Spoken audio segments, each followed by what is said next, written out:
Please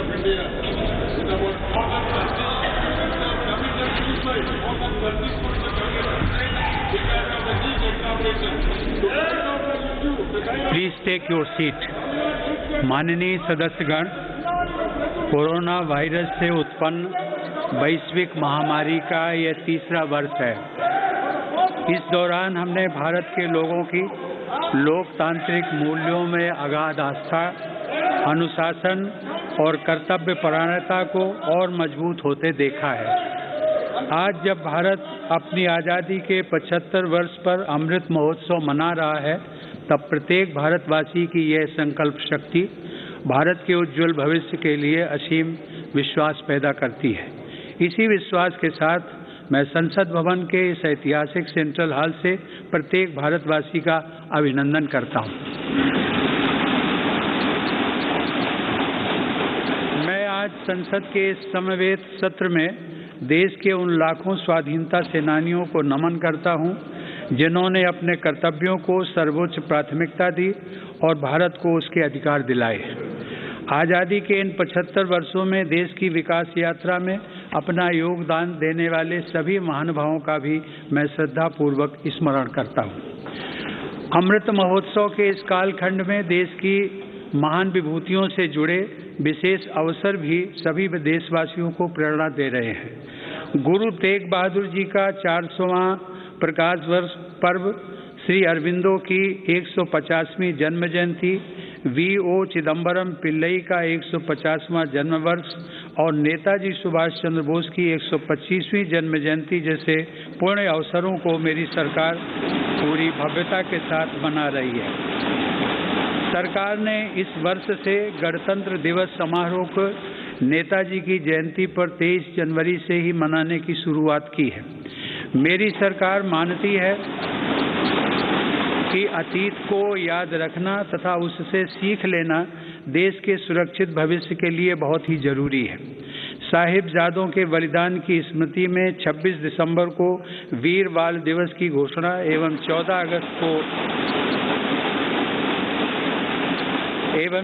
अगस्त को विभाजन विभीषिका स्मृति दिवस इसी सोच का परिचायक है। सरकार ने भगवान बिरसा मुंडा को श्रद्धांजलि स्वरूप उनके जन्म दिवस 15 नवंबर को जनजातीय गौरव दिवस के रूप में मनाने का भी निर्णय लिया। माननीय सदस्यगण, आज़ादी का अमृत महोत्सव हम सभी भारतीयों के लिए अगले 25 वर्षों के संकल्पों को आकार देने का पवित्र अवसर है। मेरी सरकार सबका साथ, सबका विकास, सबका विश्वास और सबका प्रयास के मंत्र पर चलते हुए अगले 25 वर्षों के लिए मजबूत बुनियाद पर तेजी से काम कर रही है। इस बुनियाद का सबसे महत्वपूर्ण संकल्प एक सर्वसमावेशी, सर्वहितकारी, सशक्त भारत का निर्माण और देश की आत्मनिर्भरता है। कोरोना के इस कठिन समय की चुनौतियों ने देशवासियों को अपने लक्ष्यों को जल्द से जल्द प्राप्त करने के लिए प्रेरित किया है। माननीय सदस्यगण, कोरोना महामारी ने पूरी दुनिया को प्रभावित किया है और भारत में भी हमारे बहुत से अपनों को हमसे छीना है। इन परिस्थितियों में केंद्र से लेकर राज्यों तक हमारी सभी सरकारों, स्थानीय शासन और प्रशासन, हमारे डॉक्टर्स, नर्सेज और हेल्थ वर्कर्स, हमारे वैज्ञानिकों और उद्यमियों सभी ने एक टीम के रूप में काम किया है। सरकार और नागरिकों के बीच यह परस्पर विश्वास, समन्वय और सहयोग लोकतंत्र की ताकत का अभूतपूर्व उदाहरण है। इसके लिए मैं देश के प्रत्येक हेल्थ और फ्रंट लाइन वर्कर का, हर देशवासी का अभिनंदन करता हूं। कोविड-19 के खिलाफ इस लड़ाई में भारत के सामर्थ्य का प्रमाण कोविड वैक्सीनेशन प्रोग्राम में नजर आया है। हमने 1 साल से भी कम समय में 150 करोड़ से भी ज़्यादा वैक्सीन डोज लगाने का रिकॉर्ड पार किया है। आज हम पूरी दुनिया में सबसे ज़्यादा वैक्सीन डोज देने वाले अग्रणी देशों में से एक हैं। इस अभियान की सफलता ने देश को एक ऐसा रक्षा कवच दिया है जिससे हमारे नागरिकों की सुरक्षा भी बढ़ी है और उनका मनोबल भी बढ़ा है। आज देश में 90% से अधिक वयस्क नागरिकों को टीके की 1 डोज मिल चुकी है, जबकि 70% से अधिक लोग दोनों डोज ले चुके हैं। हर घर दस्तक अभियान के माध्यम से सरकार बाकी लोगों तक भी पहुंच रही है। इसी माह वैक्सीनेशन प्रोग्राम में 15 से 18 वर्ष तक के किशोर किशोरियों को भी शामिल किया गया है। साथ ही फ्रंटलाइन वर्कर्स और बीमारियों से ग्रस्त वरिष्ठ नागरिकों के लिए प्रिकॉशनरी डोज की भी शुरुआत की गई है। अब तक देश में कुल 8 वैक्सीन्स को इमरजेंसी यूज के लिए स्वीकृति मिल चुकी है। भारत में बन रही 3 वैक्सीन्स को विश्व स्वास्थ्य संगठन की तरफ से आपात स्थिति में उपयोग की मंजूरी भी मिली है। भारत में बन रही ये वैक्सीन्स पूरी दुनिया को महामारी से मुक्त कराने और करोड़ों लोगों का जीवन बचाने में अहम भूमिका निभा रही है। माननीय सदस्यगण, कोरोना महामारी से निपटने के लिए हमारे देश के प्रयास केवल तात्कालिक चुनौतियों तक सीमित नहीं है। इसीलिए मेरी सरकार ऐसे दूरदर्शी समाधान तैयार कर रही है जो भविष्य के लिए भी प्रभावी और उपयोगी रहें। सरकार द्वारा 64,000 करोड़ रुपए की लागत से शुरू किया गया प्रधानमंत्री Ayushman Bharat health infrastructure mission इसका एक सराहनीय उदाहरण है। इससे न केवल वर्तमान की स्वास्थ्य संबंधी जरूरतों को पूरा करने में मदद मिलेगी, बल्कि आने वाले संकटों के लिए भी देश को तैयार किया जा सकेगा। मेरी सरकार की संवेदनशील नीतियों के कारण देश में अब स्वास्थ्य सेवाएं जन साधारण तक आसानी से पहुंच रही हैं। 80,000 से अधिक हेल्थ एंड वेलनेस सेंटर्स और करोड़ों की संख्या में जारी आयुष्मान भारत कार्ड से गरीबों को इलाज में बहुत मदद मिली है। सरकार ने 8,000 से अधिक जन औषधि केंद्रों के माध्यम से कम कीमत पर दवाइयां उपलब्ध कराकर इलाज पर होने वाले खर्च को कम किया है। सुलभ और सुगम स्वास्थ्य सेवाओं के लिए उठाया गया आयुष्मान भारत डिजिटल मिशन भी एक बड़ा कदम है। माननीय सदस्यगण, कोरोना काल में भारतीय फार्मा सेक्टर ने भी अपनी श्रेष्ठता को साबित किया है। वर्तमान समय में भारतीय फार्मा कंपनियों के उत्पाद 180 से ज़्यादा देशों में पहुंच रहे हैं। लेकिन इस क्षेत्र में भारत के लिए संभावनाएं कहीं अधिक व्यापक हैं। फार्मा इंडस्ट्री के लिए मेरी सरकार द्वारा घोषित PLI स्कीम से इन संभावनाओं को विस्तार मिलेगा और रिसर्च को भी गति मिलेगी।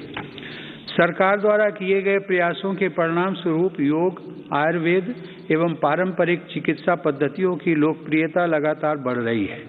वर्ष 2014 में देश से 6,600 करोड़ रुपए के आयुष उत्पादों का निर्यात होता था, जो आज बढ़कर 11,000 करोड़ रुपए से अधिक हो गया है। दुनिया के सबसे पहले WHO global centre of traditional medicine की स्थापना भी भारत में होने जा रही है। माननीय सदस्यगण, हमारे संविधान के मुख्य शिल्पी बाबा साहब डॉक्टर भीमराव अंबेडकर ने कहा था कि मेरा आदर्श एक ऐसा समाज होगा जो स्वाधीनता, समानता और भाईचारे पर आधारित हो। प्रजातंत्र सरकार का एक स्वरूप मात्र नहीं है। प्रजातंत्र का मूल है अपने साथियों के प्रति आदर और सम्मान की भावना। बाबा साहब के इन आदर्शों को मेरी सरकार अपने लिए ध्येय वाक्य मानती है। मेरी सरकार की आस्था अंत्योदय के मूल मंत्र में है, जिसमें सामाजिक न्याय भी हो, समानता भी हो, सम्मान भी हो और समान अवसर भी हो। इसीलिए आज सरकार की नीतियों में गांव, गरीब, पिछड़े, अनुसूचित जाति एवं जनजातियों को सर्वोच्च प्राथमिकता दी जा रही है। हाल के वर्षों में पद्म पुरस्कारों के चयन में भारत की यह भावना भली भांति झलकती है। विविधता से भरे भारत में देश के कोने कोने में समर्पित जीवन जीने वाले लोग राष्ट्र सेवा में जुटे हुए हैं। उनमें भारत की शक्ति के दर्शन होते हैं। माननीय सदस्यगण, कोरोना के इस महासंकट में हमने बड़े बड़े देशों में खाद्यान्न की कमी और भूख की परेशानी देखी है। लेकिन मेरी संवेदनशील सरकार ने इस बात का पूरा प्रयास किया कि 100 साल के इस सबसे बड़े संकट में कोई गरीब भूखा न रहे। प्रधानमंत्री गरीब कल्याण अन्न योजना के अंतर्गत मेरी सरकार सभी गरीबों को हर महीने मुफ्त राशन दे रही है। 80 करोड़ लाभार्थियों को 19 महीनों से खाद्यान्न वितरित करने हेतु 2,60,000 करोड़ रुपए के खर्च के साथ भारत में आज दुनिया का सबसे बड़ा फूड डिस्ट्रीब्यूशन प्रोग्राम चलाया जा रहा है। वर्तमान परिस्थितियों को देखते हुए पूरी संवेदनशीलता के साथ मेरी सरकार ने इस योजना को मार्च 2022 तक बढ़ा दिया है। कोरोना काल में गरीब के स्वाभिमान और उसके रोजगार की रक्षा करने के लिए सरकार प्रधानमंत्री स्वनिधि योजना भी चला रही है।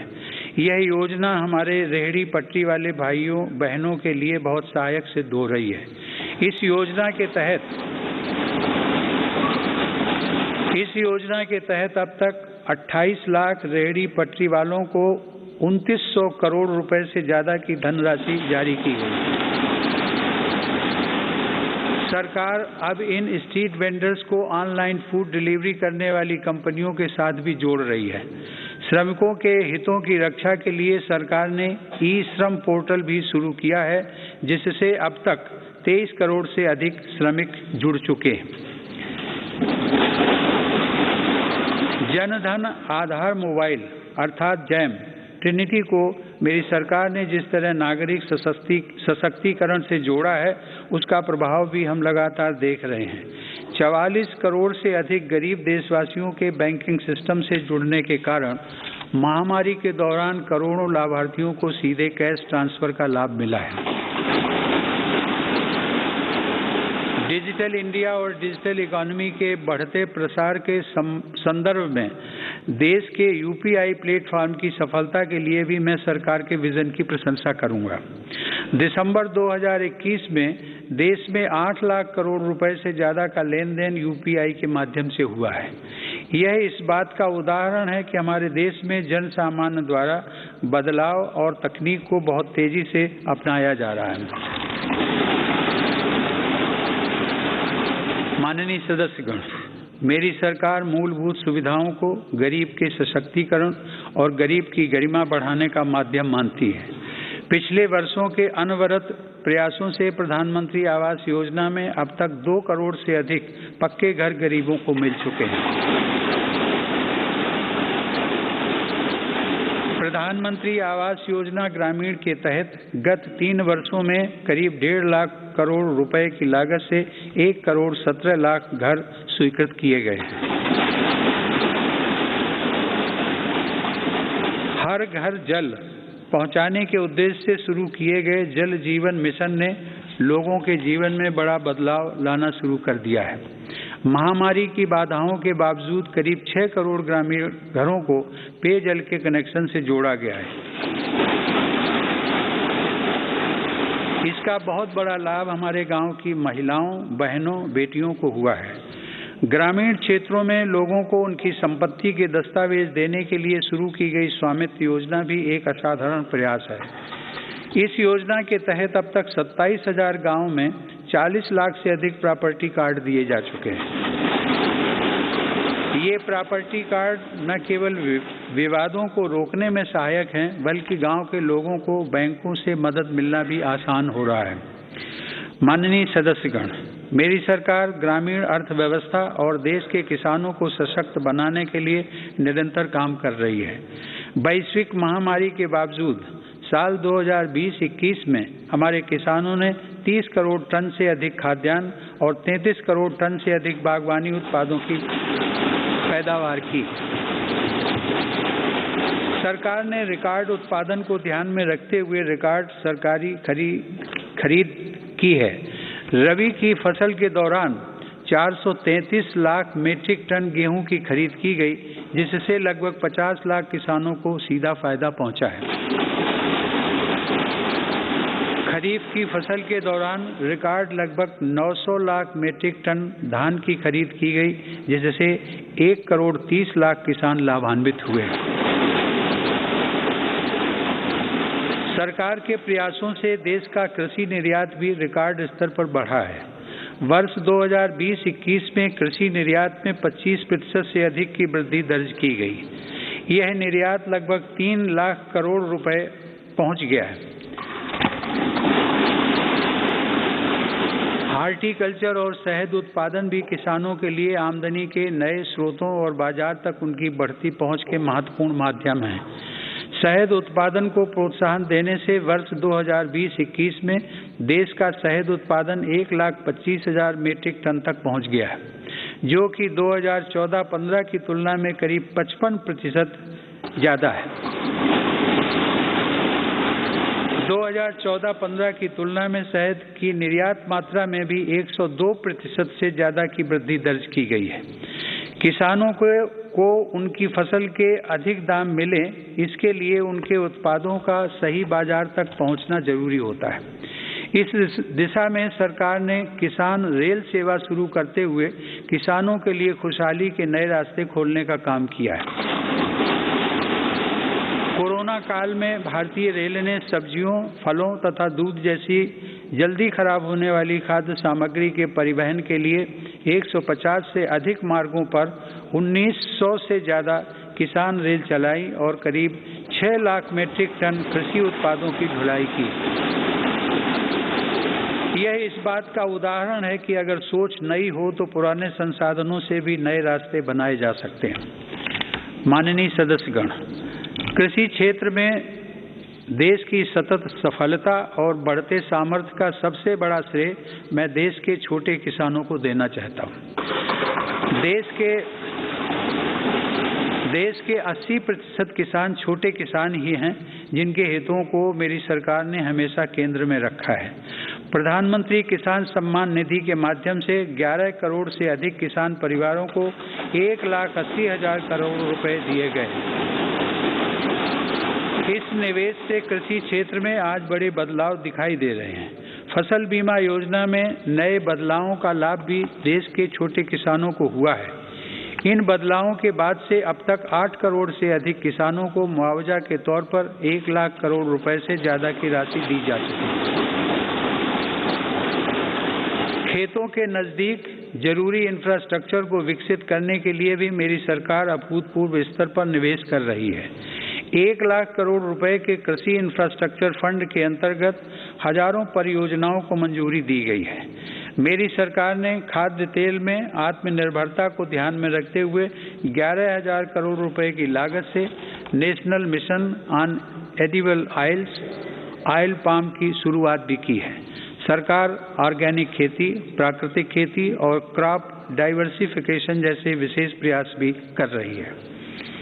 यह आप सभी की जानकारी में है कि संयुक्त राष्ट्र ने वर्ष 2023 को इंटरनेशनल ईयर ऑफ मिलेट्स के रूप में घोषित किया है। मेरी सरकार इंटरनेशनल ईयर ऑफ मिलेट्स को देश के किसानों, self help groups, FPOs, food industry और जन सामान्य के साथ मिलकर व्यापक स्तर पर मनाएगी। मेरी सरकार वर्षा जल संरक्षण के लिए भी गंभीरता से काम कर रही है। देश में रेन वाटर हार्वेस्टिंग इंफ्रास्ट्रक्चर के निर्माण और पारंपरिक जल स्रोतों के जीर्णोद्धार के लिए विशेष अभियान चलाए जा रहे हैं। प्रधानमंत्री कृषि सिंचाई योजना के तहत विभिन्न परियोजनाओं और अटल भू जल योजना की मदद से देश में 64 लाख हेक्टेयर सिंचाई क्षमता विकसित की गई है। नदियों को आपस में जोड़ने की योजनाओं पर भी सरकार ने काम आगे बढ़ाया है। हाल ही में 45,000 करोड़ रुपए की लागत से पूरी होने वाली केन बेतवा लिंक परियोजना को भी स्वीकृति दी गई है। यह परियोजना बुंदेलखंड में पानी की चुनौतियों को समाप्त करने में सहायक होगी। माननीय सदस्यगण, ग्रामीण अर्थव्यवस्था को गति देने में महिलाओं की भूमिका अधिक विस्तृत होती जा रही है। 2021-22 में 28 लाख सेल्फ हेल्प ग्रुप्स को बैंकों की तरफ से 65,000 करोड़ रुपए की मदद दी गई है। यह राशि 2014-15 की तुलना में 4 गुना अधिक है। सरकार ने हजारों महिला सेल्फ हेल्प ग्रुप्स के सदस्यों को ट्रेनिंग देकर उन्हें बैंकिंग सखी के रूप में भागीदार भी बनाया है। ये महिलाएं ग्रामीण क्षेत्रों में बैंकिंग सेवाओं को घर घर तक पहुंचाने का माध्यम बन रही हैं। महिला सशक्तिकरण मेरी सरकार की उच्च प्राथमिकताओं में से एक है। उज्ज्वला योजना की सफलता के हम सभी साक्षी हैं। मुद्रा योजना के माध्यम से हमारे देश की माताओं बहनों की उद्यमिता और कौशल को बढ़ावा मिला है। बेटी बचाओ बेटी पढ़ाओ पहल से अनेक सकारात्मक परिणाम सामने आए हैं और स्कूलों में प्रवेश लेने वाली बेटियों की संख्या में उत्साहजनक वृद्धि हुई है। बेटे बेटी को समानता का दर्जा देते हुए मेरी सरकार ने महिलाओं के विवाह के लिए न्यूनतम आय को 18 वर्ष से बढ़ाकर पुरुषों के समान 21 वर्ष करने का विधेयक भी संसद में प्रस्तुत किया है। सरकार ने 3 तलाक को कानूनन अपराध घोषित कर समाज को इस कुप्रथा से मुक्त करने की शुरुआत की है। मुस्लिम महिलाओं पर केवल मेहरम के साथ ही हज यात्रा करने जैसे प्रतिबंधों को भी हटाया गया है। वर्ष 2014 से पूर्व अल्पसंख्यक वर्ग के लगभग 3 करोड़ विद्यार्थियों को छात्रवृत्तियां दी गई थी, जबकि मेरी सरकार ने वर्ष 2014 से अब तक ऐसे 4.5 करोड़ से अधिक विद्यार्थियों को छात्रवृत्तियां प्रदान की। इससे मुस्लिम बालिकाओं के स्कूल छोड़ने की दर में महत्वपूर्ण कमी दर्ज की गई है तथा उनके प्रवेश में वृद्धि देखी गई है। देश की बेटियों में सीखने की क्षमता को बढ़ावा देने के लिए राष्ट्रीय शिक्षा नीति में जेंडर इंक्लूजन फंड का भी प्रावधान किया गया है। यह हर्ष की बात है कि मौजूदा सभी 33 सैनिक स्कूलों ने बालिकाओं को प्रवेश देना शुरू कर दिया है। सरकार ने राष्ट्रीय रक्षा अकादमी में भी महिला कैडेट्स के प्रवेश को मंजूरी दी है। महिला कैडेट्स का पहला बैच एनडीए में जून 2022 में प्रवेश करेगा। मेरी सरकार के नीतिगत निर्णय और प्रोत्साहन से विभिन्न पुलिस बलों में महिला पुलिसकर्मियों की संख्या में 2014 के मुकाबले दोगुनी से ज्यादा बढ़ोतरी हो चुकी है। माननीय सदस्यगण, महान संत तिरुवल्लुवर ने कहा था, कक्कर्क कसड्डर कर्प वई कट्रिपिन निकर्क अद्दकर्क तगा। अर्थात एक व्यक्ति जो कुछ भी सीखता है वह उसके आचरण में दिखाई देता है। आत्मनिर्भर भारत के संकल्प व सामर्थ्य को आकार देने के लिए मेरी सरकार देश में नई राष्ट्रीय शिक्षा नीति लागू कर रही है। राष्ट्रीय शिक्षा नीति के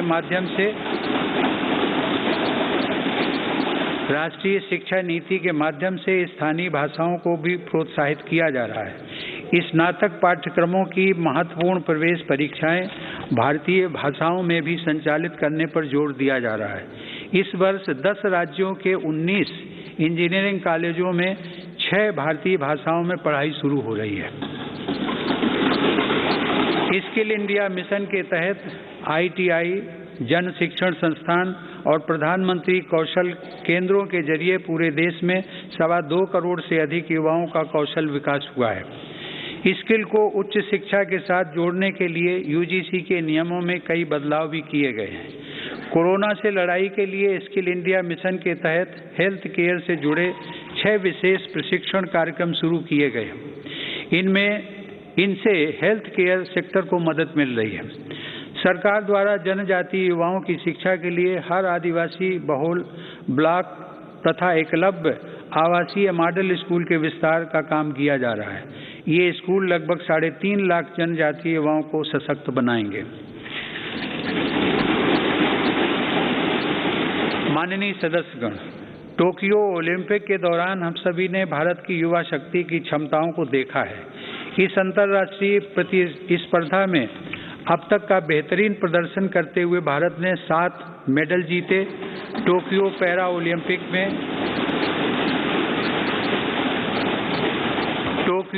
ओलंपिक में भी भारतीय पैरा एथलीटों ने 19 पदक जीतकर रिकॉर्ड कायम किया।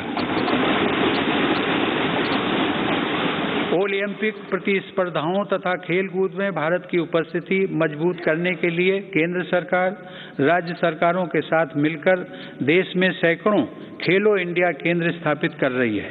पैरा स्पोर्ट्स में दिव्यांग युवाओं को ट्रेनिंग देने के लिए सरकार ने ग्वालियर में आधुनिक सुविधाओं से युक्त सेंटर फॉर डिसेबिलिटी स्पोर्ट्स की स्थापना भी की है। माननीय सदस्यगण, दिव्यांग जनों के लिए सुगमता, समानता और सम्मानपूर्ण जीवन के अवसर प्रदान करना एक समाज के रूप में हमारी सामूहिक जिम्मेदारी है। इस दिशा में आज सुगम्य भारत अभियान हमारी राष्ट्रीय संवेदना का परिचय दे रहा है। दिव्यांग जनों का जीवन बदलने के लिए देश में निःशुल्क सहायक उपकरणों से लेकर कॉकलियर इम्प्लांट सर्जरी जैसे प्रोग्राम चलाए जा रहे हैं। इन कार्यक्रमों के अंतर्गत अब तक 25 लाख से अधिक दिव्यांग व्यक्तियों को सहायता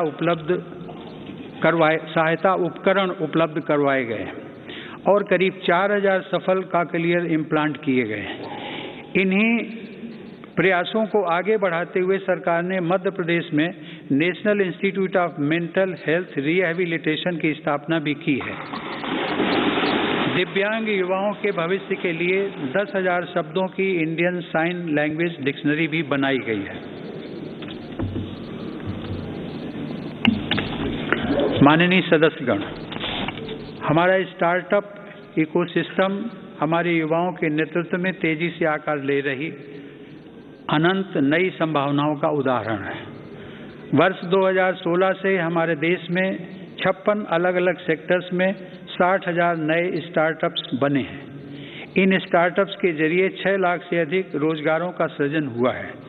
वर्ष 2021 में कोरोना काल में भारत में 40 से अधिक यूनिकॉर्न स्टार्टअप अस्तित्व में आए, जिनमें से प्रत्येक का मूल्य 7,400 करोड़ रुपए से अधिक आंका गया है।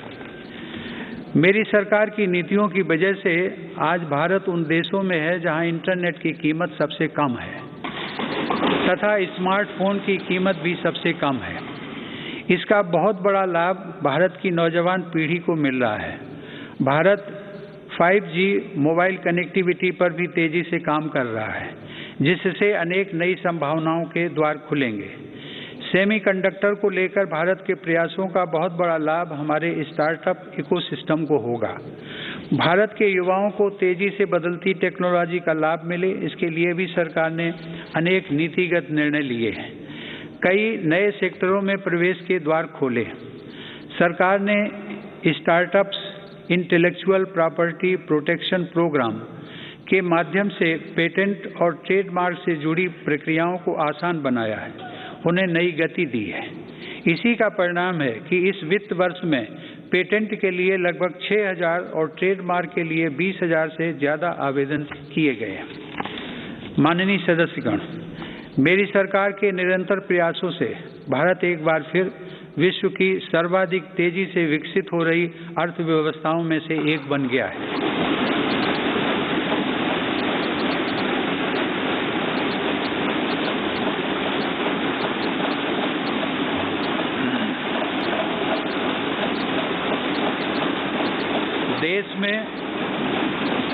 देश में जीएसटी कलेक्शन पिछले कई महीनों से निरंतर 1 लाख करोड़ रुपए से ऊपर बना हुआ है।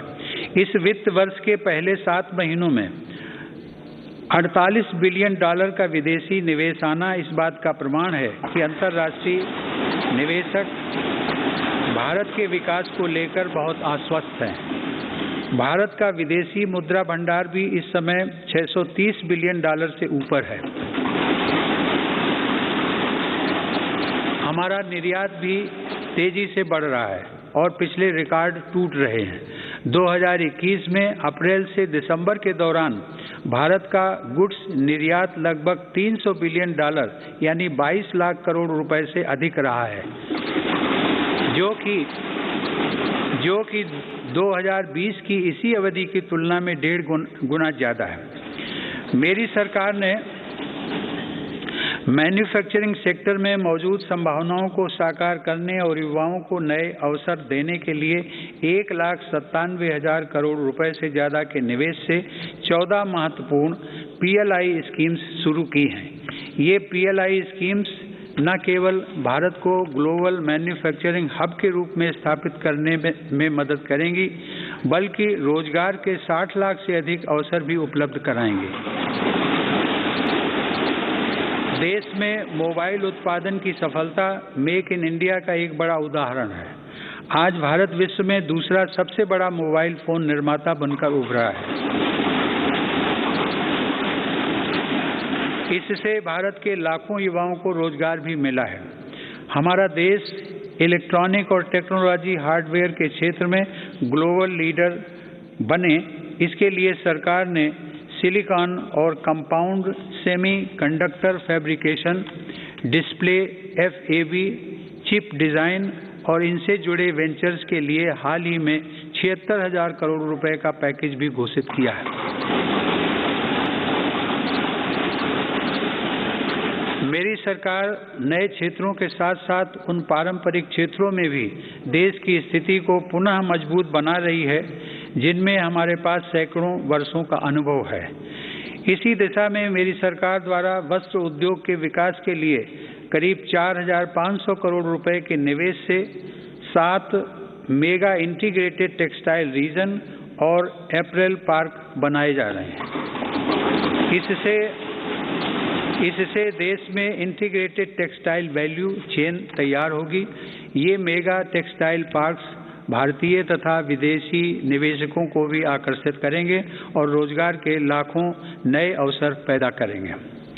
माननीय सदस्यगण, भारत की समृद्धि में बड़े उद्योगों के साथ सूक्ष्म एवं लघु उद्योगों की भूमिका बहुत महत्वपूर्ण है। हमारे MSMEs हमारी अर्थव्यवस्था का मेरुदंड रहे हैं और आत्मनिर्भर भारत को गति प्रदान करते रहे। कोरोना काल में MSMEs को संकट से बचाने और जरूरी क्रेडिट उपलब्ध कराने के लिए सरकार ने 3 लाख करोड़ रुपए के कोलेटरल फ्री लोन्स की व्यवस्था की। हाल के अध्ययनों से यह स्पष्ट हुआ है कि इस योजना की सहायता से 13.5 लाख MSME यूनिट्स को जीवन दान दिया गया और 1.5 करोड़ रोजगार भी सुरक्षित किए गए। जून 2021 में सरकार 3 लाख करोड़ रुपए की इस गारंटी को बढ़ाकर 4.5 लाख करोड़ रुपए कर चुकी है। MSME सेक्टर को विस्तार प्रदान करने तथा इस सेक्टर के लिए अवसर बढ़ाने हेतु कई नीतिगत फैसले भी लिए गए हैं। MSMEs की नई परिभाषा से छोटे उद्योगों को आगे बढ़ाने में मदद मिल रही है। सरकार ने थोक और खुदरा व्यापारियों व स्ट्रीट वेंडर्स को उद्यम पोर्टल पर रजिस्टर करने की अनुमति भी दी है ताकि उन्हें प्रायोरिटी सेक्टर लेंडिंग का लाभ मिल सके। मैं खादी की सफलता का भी विशेष उल्लेख करूंगा। आज़ादी की लड़ाई में बापू के नेतृत्व में देश की चेतना का प्रतीक रही खादी एक बार फिर छोटे उद्यमियों का संबल बन रही है। सरकार के प्रयासों से 2014 की तुलना में देश में खादी की बिक्री 3 गुना बढ़ी है।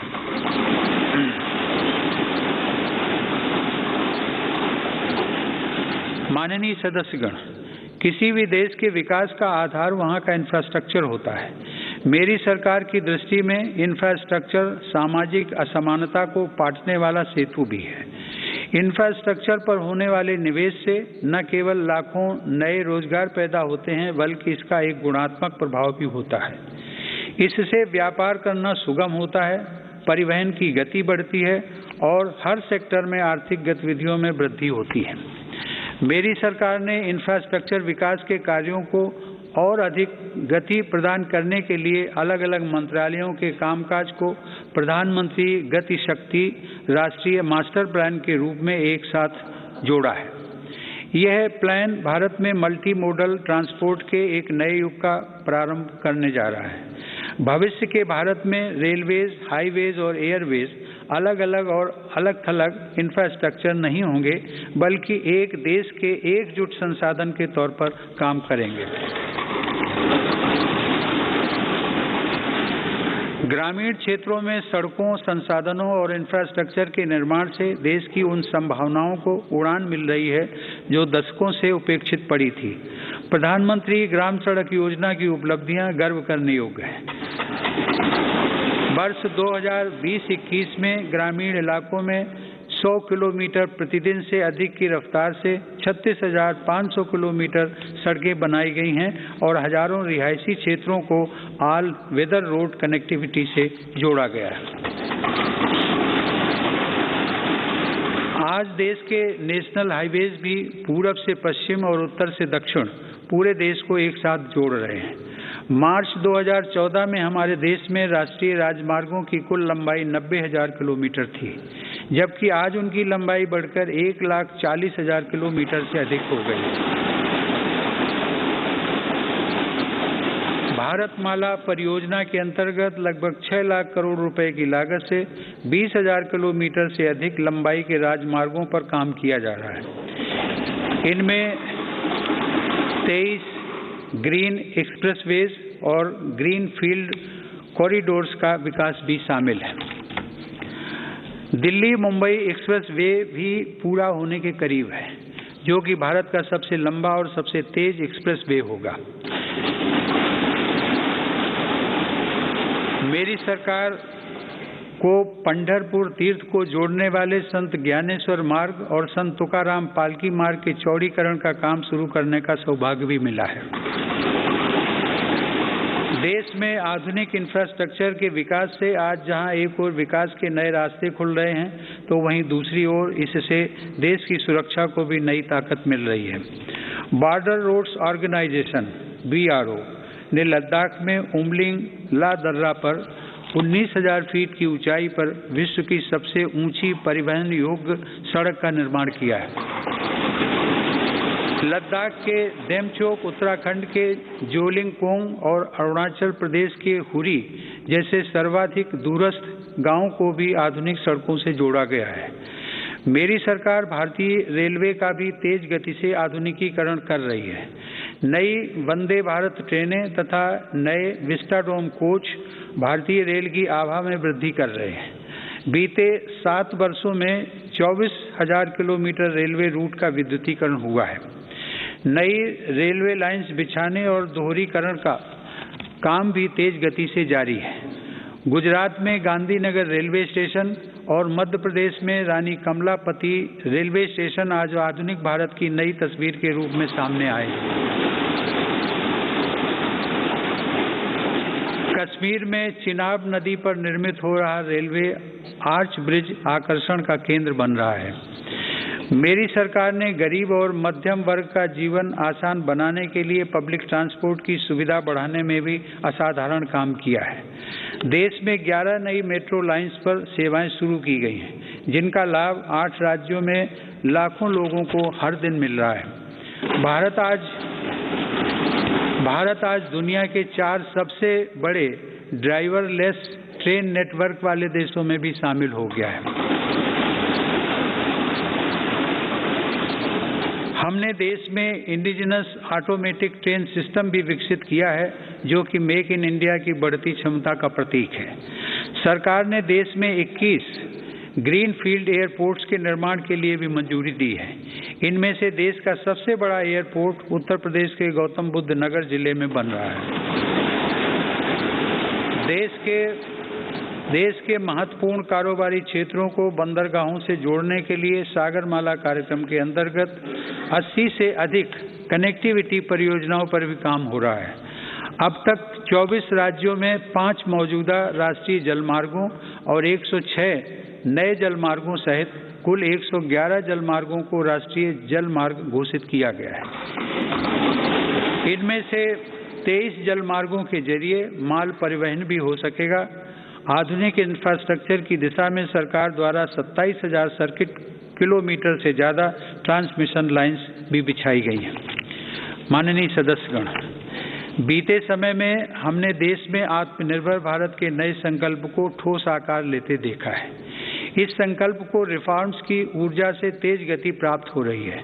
नए लेबर रिफॉर्म्स से लेकर बैंकिंग रिफॉर्म्स और इंसॉल्वेंसी एंड बैंक्रप्सी कोड तक सुधारों का यह क्रम बिना रुके अनवरत चल रहा है। विगत वर्ष केंद्र और राज्यों के अलग अलग विभागों में 26,000 से ज़्यादा कंप्लायंसेस की आवश्यकता को घटाया जा चुका है। देश में स्पेस को प्राइवेट सेक्टर के लिए खोलकर संभावनाओं का अनंत आकाश भी उपलब्ध करा दिया गया।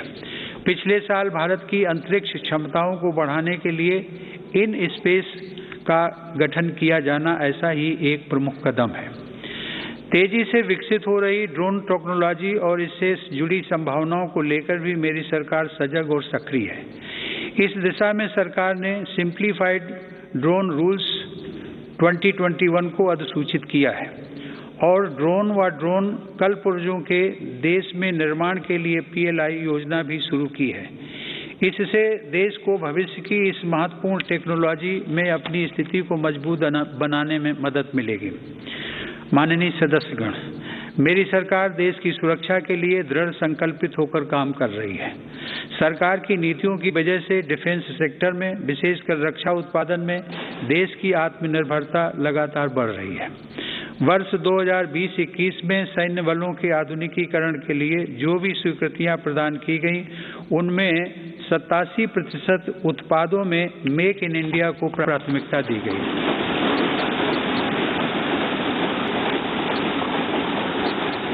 इसी प्रकार 2020-21 में 98% उपकरणों से जुड़े अनुबंधों में मेक इन इंडिया को प्राथमिकता दी गई है। हमारी सेनाओं ने 209 ऐसे साजो सामान की सूची भी जारी की है जिन्हें अब विदेश से नहीं खरीदा जाएगा। रक्षा उपक्रमों द्वारा 2800 से ज़्यादा ऐसे उपकरणों की सूची जारी की जा चुकी है जिनका देश में ही निर्माण किया जाएगा। हिंदुस्तान एरोनॉटिक्स लिमिटेड के साथ 83 LCA तेजस फाइटर एयरक्राफ्ट के निर्माण हेतु अनुबंध किए गए हैं।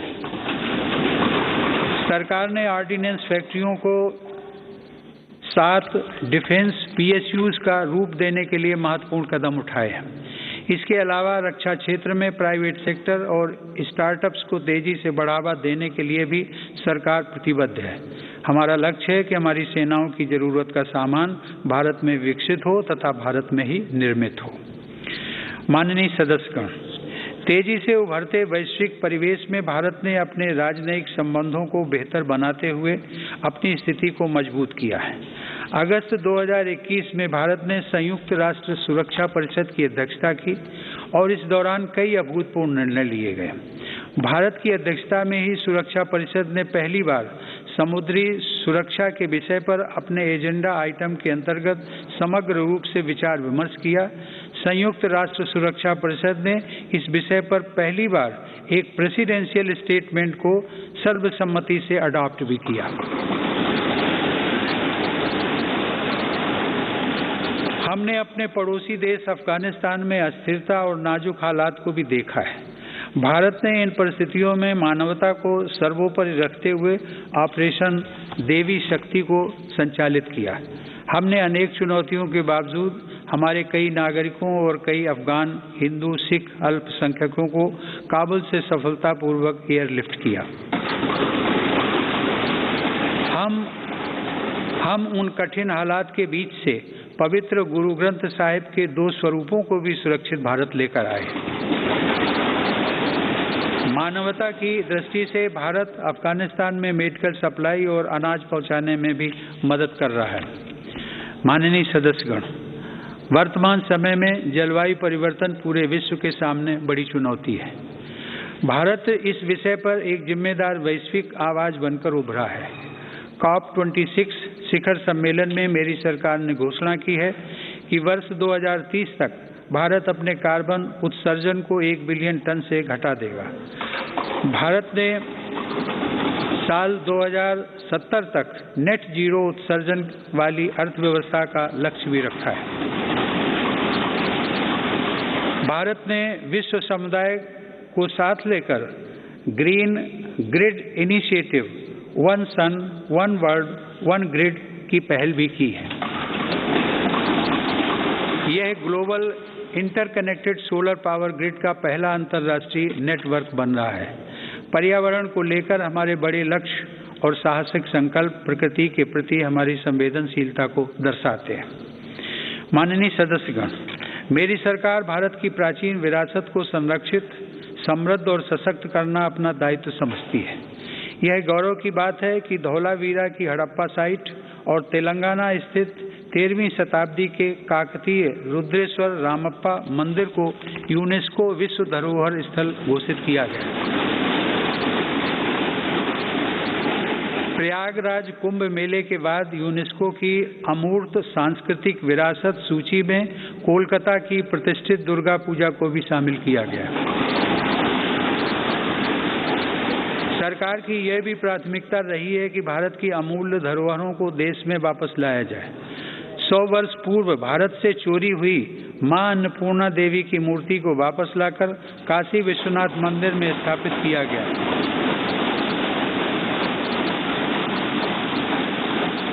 दुनिया के अलग अलग देशों से ऐसी ही कई ऐतिहासिक धरोहरें आज भारत में वापस लाई जा रही हैं। हम सब जानते हैं कि विरासत और पर्यटन का एक दूसरे से गहरा नाता है। इसीलिए आज एक और भारत की आध्यात्मिक विरासत को फिर से जीवंत किया जा रहा है, तो साथ ही तीर्थयात्रियों और पर्यटकों के लिए आधुनिक सुविधाएं और इंफ्रास्ट्रक्चर का विकास भी हो रहा है। मेरी सरकार की स्वदेश दर्शन एवं प्रसाद योजनाएं इसमें बड़ी भूमिका निभा रही हैं। गोवा के 60वें मुक्ति दिवस के अवसर पर फोर्ट अगुआडा जेल परिसर में स्मारक का जीर्णोद्धार करके उसका उद्घाटन किया गया है। यह गोवा मुक्ति संग्राम के सेनानियों के अविस्मरणीय संघर्षों का स्मारक है। माननीय सदस्यगण, आज़ादी के अमृतकाल में एक भारत श्रेष्ठ भारत के हमारे संकल्प के आधार पर आज लोकतांत्रिक मूल्यों के साथ विकास के नए अध्याय लिखे जा रहे हैं। जो राज्य और क्षेत्र उपेक्षित छूट गए थे, आज देश उनके लिए विशेष प्रयास कर रहा है। जम्मू कश्मीर और लद्दाख क्षेत्र में विकास के नए युग का आरंभ इसका एक बड़ा उदाहरण है। मेरी सरकार ने जम्मू कश्मीर के औद्योगिक विकास के लिए लगभग 28,000 करोड़ रुपए की लागत से नई सेंट्रल सेक्टर स्कीम शुरू की है। पिछले वर्ष काजीगुंड बनिहाल सुरंग को भी यातायात के लिए खोल दिया गया है। श्रीनगर से शारजाह तक की अंतर्राष्ट्रीय उड़ानें भी शुरू हो गई हैं। जम्मू कश्मीर के लोगों को शिक्षा, स्वास्थ्य और रोजगार के बेहतर अवसर प्रदान करने के लिए अनेक महत्वपूर्ण कदम उठाए गए हैं। इस समय वहां 7 मेडिकल कॉलेजों के अलावा 2 एम्स का कार्य प्रगति पर है, जिनमें से एक एम्स जम्मू में और एक कश्मीर में है। IIT जम्मू और IIM जम्मू का निर्माण कार्य भी तेजी से चल रहा है।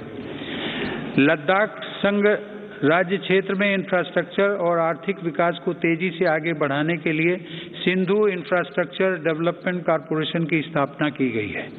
लद्दाख की इस विकास यात्रा में एक और उपलब्धि सिंधु सेंट्रल यूनिवर्सिटी के रूप में जुड़ रही है। माननीय सदस्यगण, मेरी सरकार पूर्वोत्तर के सभी राज्यों अरुणाचल प्रदेश, असम, मणिपुर, मेघालय, मिजोरम, नागालैंड, सिक्किम और त्रिपुरा के सतत विकास के लिए प्रतिबद्ध है। इन राज्यों में हर स्तर पर बुनियादी और आर्थिक अवसरों का विकास किया जा रहा है। रेल और हवाई कनेक्टिविटी जैसी सुविधाओं का सपना पूर्वोत्तर के लोगों के लिए अब साकार हो रहा है। यह देश के लिए गर्व का विषय है कि पूर्वोत्तर राज्यों की सभी राजधानियां मेरी सरकार के प्रयास से अब रेलवे के नक्शे पर आ रही हैं।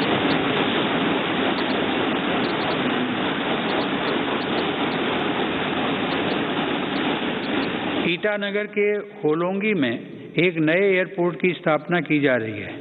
हाल ही में त्रिपुरा राज्य के महाराजा वीर विक्रम एयरपोर्ट में एक नया और आधुनिक टर्मिनल खोला गया है। पूर्वोत्तर का यह विकास भारत की विकास यात्रा का एक स्वर्णिम अध्याय सिद्ध होगा। कुछ दिन पहले ही 21 जनवरी को मेघालय, मणिपुर और त्रिपुरा की स्थापना के 50 साल पूरे हुए हैं। आज़ादी के 75 साल पूरे होने के साथ इन राज्यों की यात्रा भी हमें विकास के नए संकल्पों के लिए प्रेरित कर रही है। पूर्वोत्तर में शांति स्थापना के लिए मेरी सरकार के प्रयासों को ऐतिहासिक सफलता प्राप्त हुई है। अभी कुछ महीने पहले ही कार्बी आंगलोंग के दशकों पुराने विवाद को समाप्त करने के लिए केंद्र सरकार, असम की राज्य सरकार एवं कार्बी समूह के बीच समझौता हुआ है। इससे इस क्षेत्र में शांति और खुशहाली का एक नया अध्याय शुरू हुआ है। सरकार द्वारा किए गए प्रयासों से आज देश में नक्सल प्रभावित जिलों की संख्या भी 126 से घटकर 70 रह गई है। माननीय सदस्यगण, मेरी सरकार नागरिकों की जरूरतों के प्रति सरकारी विभागों को अधिक से अधिक जवाबदेह बनाने के लिए कृत संकल्प है। बकाया मामलों में निपटान हेतु तथा स्वच्छता के लिए भारत सरकार के प्रत्येक मंत्रालय में विशेष अभियान चलाया जा रहा है।